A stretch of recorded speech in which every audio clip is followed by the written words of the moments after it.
मेरे सुकून आप सभी का स्वागत है आप सभी का यूट्यूब चैनल साहिल संघर्ष स्टडी में। आज के क्लास में हम पढ़ने वाले हैं जी आपका हिंदी का 4 नंबर चैप्टर, जिसका नाम है नाखून क्यों बढ़ते हैं।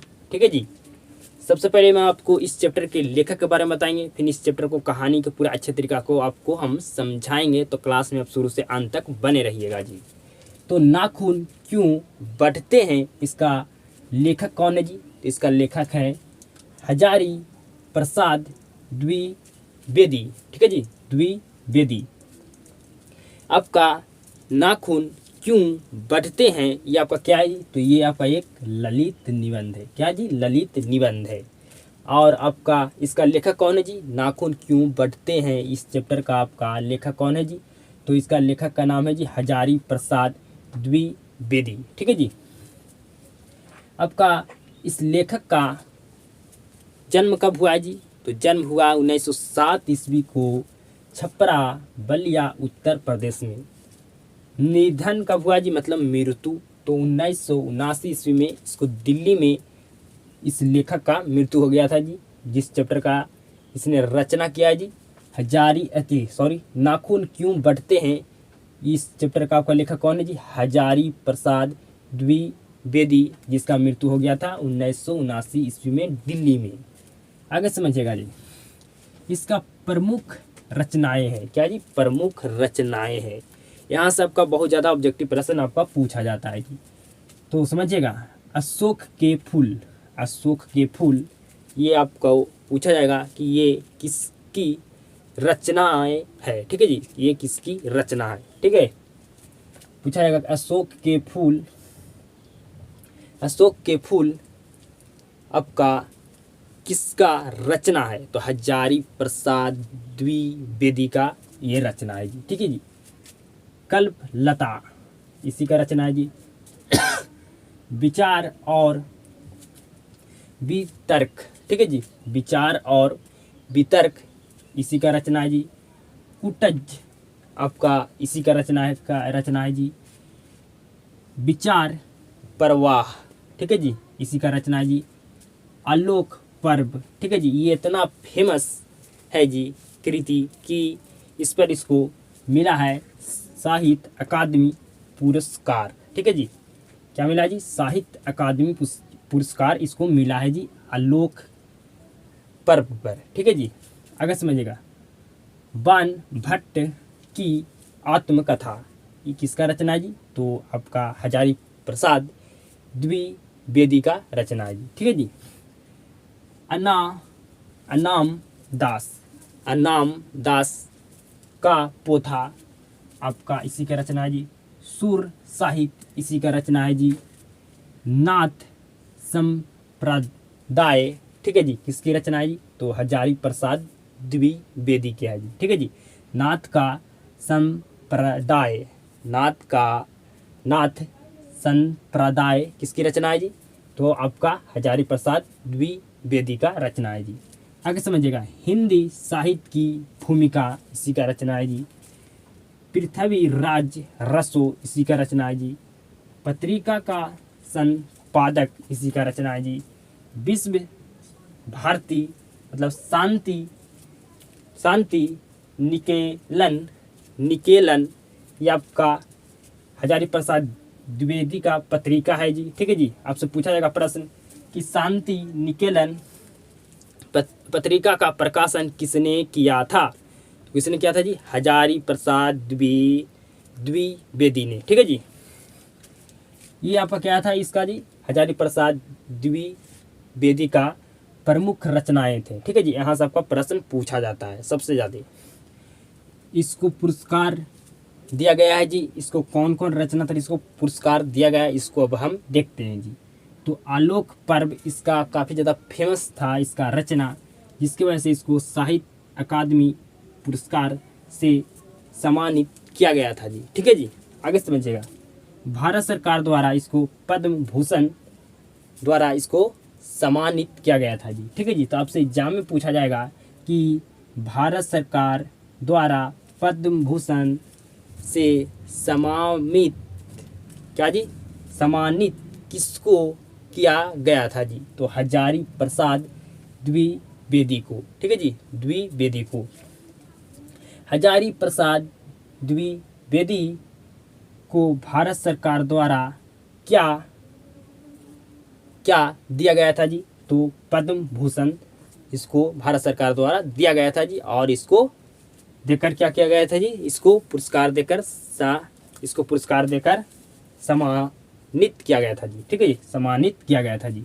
तो ये आपका हो गया जी, लेखक के बारे में आप जान चुके हैं जी, ठीक है जी, पूरा जान चुके हैं जी। और इसको डी लिट की उपाधि भी इसको दिया गया था जी, ठीक है जी, डी लिट की उपाधि भी इसको दिया गया था जी। तो लेखक के बारे में आपको हम पूरा अच्छे तरीक़ा से समझा दिया, ठीक है जी। अब हम इस चैप्टर को, कहानी को पूरी अच्छे तरीक़ा से आपको समझाते हैं जी, आप 100% समझ पाइएगा मेरे सुकूनों। अब हम इस पाठ को बिल्कुल अच्छे तरीक़ा से समझते हैं जी। आपको लेखक के बारे में पूरा अच्छे तरीक़ा से मैं आपको समझा दिया। इस जो आपका पाठ है, इसके स्टोरी को पूरा अच्छे तरीक़ा से समझेंगे कि आपका कोई भी प्रश्न ना छूटे जी। तो समझिएगा बिल्कुल ध्यान से। आपका जो लेखक है इस चैप्टर का, आपका कौन लेखक है जी? आपका इस चैप्टर का लेखक कौन है जी? हजारी प्रसाद द्विवेदी, ठीक है जी। इसका एक पुत्री ने हजारी प्रसाद द्विवेदी से पूछा कि नाखून क्यों बढ़ते हैं पिताजी, ठीक है जी। आपसे एग्जाम में प्रश्न पूछा जाएगा कि नाखून क्यों बढ़ते हैं। यह प्रश्न लेखक के आगे क्यों उपस्थित हुआ जी, ठीक है जी, कैसे उपस्थित हुआ जी, ठीक है जी। तो कैसे उपस्थित हुआ जी? नाखून क्यों बढ़ते हैं, यह प्रश्न लेखक के आगे तब उपस्थित हुआ जब लेखक के छोटी पुत्री ने अपने पिताजी से पूछा कि नाखून क्यों बढ़ते हैं पिताजी, ठीक है जी। तो आपसे इस तरह से प्रश्न पूछा जाएगा जी, आप इस तरह से प्रश्न का उत्तर आप लिखिएगा, ठीक है जी।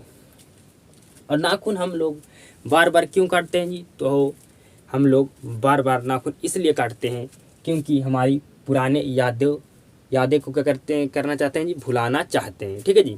मतलब पास्ट स्मृति को हम लोग भुलाना चाहते हैं जी, ठीक है जी। बिल्कुल ध्यान से, आपको समझ में आ रहा होगा, ध्यान से समझिएगा। नाखून क्या है जी? तो पास्ट स्मृति है, ठीक है जी, मतलब पुरानी यादें है, ठीक है जी। पहले जो हमारे पूर्वज थे, जो क्या थे जी? आदि मानव थे, ठीक है जी, आदि मानव थे, ठीक है जी। क्या थे जी? आदि मानव थे। कहाँ रहते थे जी? तो जंगलों में रहते थे, ठीक है जी। मतलब बहुत साल पहले की मैं बात कर रहा हूँ कि जो हमारे पूर्वज थे वे जंगलों में रहते थे, ठीक है जी। और उसका नाखून क्या था जी? उसका नाखून शस्त्र था, ठीक है जी। जंगल में रहता था, तो जानते हैं आप लोग कि जंगल में किसका चलता है जी? तो जानवरों को, ठीक है जी। तो जानवर को जब भूख लगता था तो आदि मानव पर हमला कर देता था, ठीक है जी। तो अपना सुरक्षा करने के लिए, जानवरों से लड़ने के लिए उसके पास शस्त्र होना तो चाहिए जी।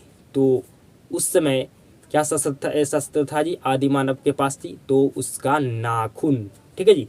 क्या था जी? नाखून था उसका अस्त्र लड़ने के लिए, ठीक है जी। पहले आपका कोई भी आपका औजार नहीं था, ठीक है जी। जो अब जो कहते हैं हसुआ, छुरी, तलवार, ये सब, ठीक है जी। पहले कुछ भी औजार नहीं था। पहले जो आदि मानव थे जो किससे अपना सुरक्षा के लिए लड़ाई करते थे जी? तो अस्त्र से, किससे जी? सॉरी, शस्त्र से, ठीक है जी। शस्त्र से अपने बचने के लिए जानवरों से लड़ाई करते थे जब जानवरों हमला कर देते थे जी, ठीक है जी। और पहले क्या था जी? आपका जो हसुआ, मतलब ये सब औजार का निर्माण नहीं हुआ था, औजार का खोज नहीं हुआ था, ठीक है जी। सॉरी, औजार का खोज नहीं हुआ था। आपका लोहा का खोज आर.ई.ओ. ने किया था जी। किसने किया था जी? आर.ई.ओ. ने किया था लोहा का खोज जी। और इसने लोहा का खोज किया जी, तो इसने हिंदू कहलाया जी। क्या कहलाया जी? हिंदू कहलाया, ठीक है, हिंदू कहलाया। पहले लड़ाई के रूप में, लड़ाई को करने के लिए अस्त्र शस्त्र का प्रयोग हड्डियों को किया जाता था जी, ठीक है जी, हड्डियों को किया जाता था जी। आगे समझिएगा, नाखून क्यों बढ़ते हैं, लेखक के बेटी ने ये सवाल पूछा था जी, ठीक है जी। आपसे हम बताएं कि आपको प्रश्न पूछा जाएगा कि नाखून क्यों बढ़ते हैं। यह प्रश्न लेखक के आगे कैसे उपस्थित हुआ जी। तो आप बिल्कुल आपको हम इसको प्रश्न का उत्तर बता चुके हैं। आगे समझिएगा, नाखून क्या था जी? अस्त्र था। ठीक है जी, अस्त्र था। जब जंगल में जानवर लोग हमला करता था आदि मानव पर, तो लड़ाई करने के लिए उस समय क्या था जी? तो अस्त्र था हमारा क्या जी? नाखून। क्या था? शस्त्र था हमारा नाखून जी। ठीक है जी। अस्त्र होता है जी क्या चीज करने के लिए जी? खुद को रक्षा करने के लिए। ठीक है जी। और लड़ाई करने के लिए, ठीक है, क्या होता है जी? आपका शस्त्र होता है। ठीक है जी। आगे समझिएगा, फिर नाखून से क्या करता था जी? लड़ाई करता था। ठीक है। फिर उसके बाद दांत से भी क्या किया जी? शस्त्र के रूप में प्रयोग किया दांत को भी, मतलब लड़ाई करने के लिए। ठीक है जी। और हड्डियों से को भी अस्त्र शस्त्र के रूप में पहले लड़ाई होता था तो प्रयोग करता था। ठीक है जी। समझिएगा आगे, मानव था जो पहले क्या था जी? आदि मानव था। क्या था जी? आदि मानव था, मतलब जानवर था। कहाँ रहता था जी? जंगलों में रहता था। ठीक है जी।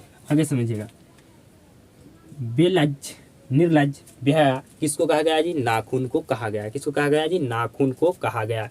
क्योंकि नाखून आप काटिएगा 8 दिन के बाद फिर आ जाएगा। ठीक है जी। और हम लोग नाखून बार बार क्यों काटते हैं? क्योंकि हम लोग पुरानी यादों को भुलाना चाहते हैं, मतलब पास्ट स्मृति को भुलाना चाहते हैं जी। आगे समझिएगा, द धिचिन मुनि हड्डी से इंद्र का वज्र बनाया था। ठीक है जी। ये आपका द धिचिन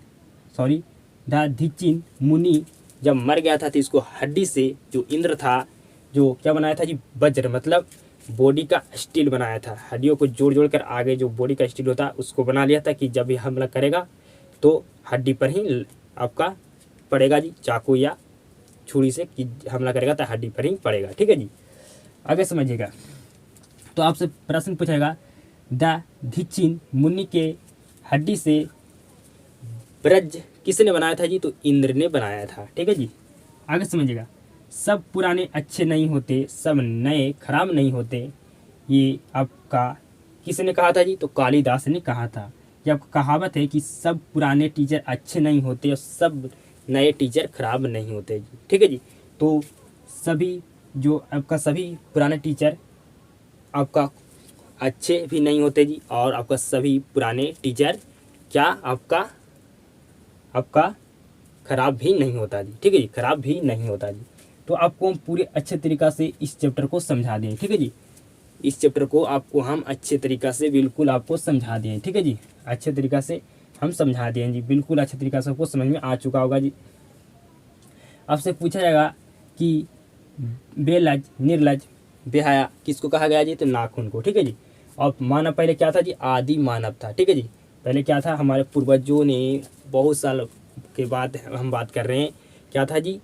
आदि मानव था। क्या रहता था? जंगलों में रहता था। ठीक है जी। पहले के जो हमारे पूर्वज थे क्या थे? एक जानवर थे। ठीक है जी। तो आपको समझ में आ चुका होगा पूरे अच्छे तरीक़ा से आपको हम कहानी को समझा दिए। आपको कोई भी दिक्कत नहीं होना चाहिए जी। ठीक है जी, नहीं होना चाहिए जी। तो आपको बिल्कुल अच्छे तरीक़ा से आपको ये आपको कहा चैप्टर का आपका स्टोरी समझ में आ चुका होगा। तो इस क्लास को एक शेयर जरूर करना जी। आप सबके साथ मुलाकात होता है जी नेक्स्ट क्लास में।